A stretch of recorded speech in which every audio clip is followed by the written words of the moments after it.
Hi there. All righty, so we're finished with the Labor Day weekend. That was amazing. And I'm here in Bend, beautiful Bend, Oregon. And so glad to see you guys here, you all here. Today, we're going to talk about initiation. And I hear about this constantly in my practice. Couples who say to me, you know, we haven't been intimate or sexual or any kind, shared any kind of affection for maybe weeks, maybe months, maybe years, even more than a decade. So if that's you, keep listening, or just read the comments here, the subtitle-y things here, because initiation is such a problem for so many of us. And that's because when we're in regular life, so if you follow me, you know that we went floating on the river yesterday, stuff like that is easy to initiate. Hey, do you want to go floating? No, not today, maybe another day. It doesn't have the charge that it would have if we're talking about sexual connection. So for example, if you're looking forward to connecting with your partner, to having some kind of intimacy, maybe you have some kind of a date, or you have like a staycation plan, something like that, and you're looking forward to being intimate with your partner, or even if you haven't been intimate for a really long time, when it doesn't go well, you may feel shut down. You may feel like you don't know what to say, you don't know how to kind of figure out what's going on with the other person. Do they not want you? Are they not attracted to you? What's happening with that person, with your partner? And when this happens over and over again, it's true for so many people, so many of us, that we just stop showing up. And inside ourselves, there's part of us that shuts down. So if I'm somebody who wants to connect with you, and like you're like maybe I want to connect with Jim and he's not interested, then part of me shuts down and is like, next time I'm going to hold back a little bit. Then he thinks maybe I'm not interested, so he holds back a little bit, and then I hold back a little bit. And this is what happens over time, eventually leading to people who have no affection, no attention for each other, no sex, no intimacy for weeks. It could be months, it could be years, it could be decades. Oh, so this happens so often, happens constantly, honestly. What can you do when this is you? Number one, accept the fact that it's awkward. It is awkward when you are lovers with somebody and you're not touching each other intimately, and you know the other person probably wants that, and you maybe do too, but you don't know how to make it happen. You can feel really awkward. It can feel embarrassing. You don't want to say anything because like that makes it worse. So like, why can't it just happen? Maybe there's some other things happening that the other person doesn't feel well. Maybe they have some kind of medical concern. Maybe your partner has sexual pain, or maybe you have sexual pain that you can't figure out how to manage. Highly recommend pelvic floor physical therapy if that's for you. So message me here, and I can, if you're in our area, I can send you to an amazing pelvic floor physical therapist who has a new practice here. There's lots of people doing this amazing work. So if you're someone who has sexual pain, reach out to me and I'll help you with that by referring you to a pelvic floor physical therapist. But for lots of us, we have something happening and it's just gotten in the way of connection. So there's awkwardness. This is number one, accept the awkwardness. If you're one of my clients, you know that I love these little people. Gotta say, the reason I have these little people is when I first started being a sex coach, I would talk to a client couple and I'd want them to learn about something like say rear entry. And they would be like, I don't know what you're talking about. Now, maybe they were just messing with me and they didn't know what I was talking about. But so then I would be like that. So anyway, so let's say this is you. We don't have to do rear entry here. Here's you, and here's your partner. And there's this distance between you that's growing, and it's become awkward. So accepting the awkward is number one. Not just accepting it, but saying something about it, like something like this. I want to talk to you about our relationship, about like our intimacy, our affection. I don't know where you're coming from these days. I don't know, like, if something I did was off-putting to you, if you feel like I don't want you, if you feel like I don't love you, if you feel like I don't like you, like, is that what's happening? Or is there something else? Like, are you just like in your body feeling something different? Are you wanting to make a change in our relationship? What's happening with you? When you do that, when you accept the awkwardness at the beginning in a kind way, without being like, what the hell's wrong with you? Like, you haven't hit on me lately. Obviously that doesn't work. That's not what I'm talking about. I'm talking about like saying something like, could we have a chat? Because it feels like there's something slightly off. Now, it's better for us when we do this right away because there's not so much negative history set up there.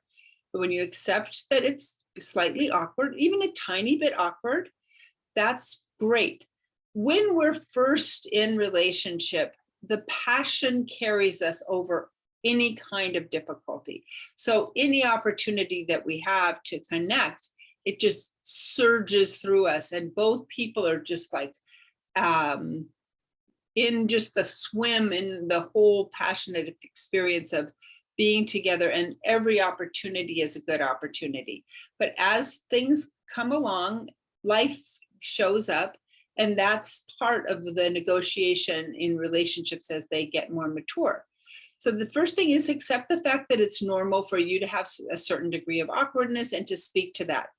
Number two, have what I call the talk. Now, if you've been listening to me for a while, you know that there is something called the Intimacy Workshop available on my website. It's no longer free, it's $49. So if you want that, jump in there. You get this whole class for $49. You can listen and learn about ways to talk about intimacy while letting go of the past. Because oftentimes there's a lot of baggage, do you know what I mean, that is coming along, traumas from the past, things that have happened that are upsetting to you or to your partner that keep you from being able to communicate. And because of that, all the things along the way, you just can't unravel all of the little tangles that have happened. So, but how can you release the past? So release the trauma that you've had. And I don't mean necessarily huge trauma. I mean just the little day-to-day traumas that happen in our life, plus the big traumas. So letting go of the past, and then opening yourself to what you really want with your partner, so that you can say things like, I just want to be close with you. Whether we make love or just hang out and hold hands or just cuddle and watch something. We were watching Lord of the Rings last night, the first episode of this season of the prequel to Lord of the Rings. Maybe you're watching the House of the Dragon or Tokyo Vice, that cool Japanese like underworld drama that's out there. Or like the other day, Ray and I were rewatching Calendar Girls, or you're watching Grace and Frankie. Maybe who knows, I don't know what you're watching, Schitt's Creek, whatever. You're watching something, you want to cuddle, you want to be together, whatever it is, but you want this to feel like you're connected, and that there's possibility that you can grow the depth of your relationship as lovers, as people who adore each other in a different way, like not just friends, right? So you're going to have the talk. You can use this workshop that I have available on my website, or you can just have the talk. So if you're having the talk, what I want you to do is to remember to have a time and a place where you can really talk privately. But I don't recommend that you put out like hours of time to talk, because it's overwhelming to your nervous system and to the nervous system of your partner. I think that 20 minutes is a nice amount of time to kind of carve out available for you, so that you can get your feelings out a little bit. You don't have to overwhelm your partner with how frustrated you are about your sex life or about intimacy or about your relationship. I don't recommend that. Start slow. Just say something like, I miss you. I miss the way that we connect. I wonder how you're doing. Curiosity is really helpful here. I have the intent to really be with you as a person. and to be to grow our connection as people. And like I'm going to be here with you. I'm going to put my phone away. I'm going to listen to you. And I really want to know what you're looking for here. And I support you in whatever that is. So that kind of thing. And I teach that in that workshop. You don't have to do it in order to learn how to do the talk, but have the talk where you share with your partner a desire to improve your connection, your affection, your loverliness, whatever you want to call it. And then take one small step in that direction. We learn something called the attunement activation in the work that I do here with clients. So if you are interested in the attunement activation exercise, I'll just DM me. So either message me, or you put a message in the comments, like send me the attunement activation exercise. It includes a video of me talking. It includes a downloadable PDF-y thing so that you can figure this out. But basically, if you don't want to do that, what you're going to do is kind of intentional holding or cuddling. And that just means being together and letting yourself feel comfortable with the other person without necessarily sexually touching.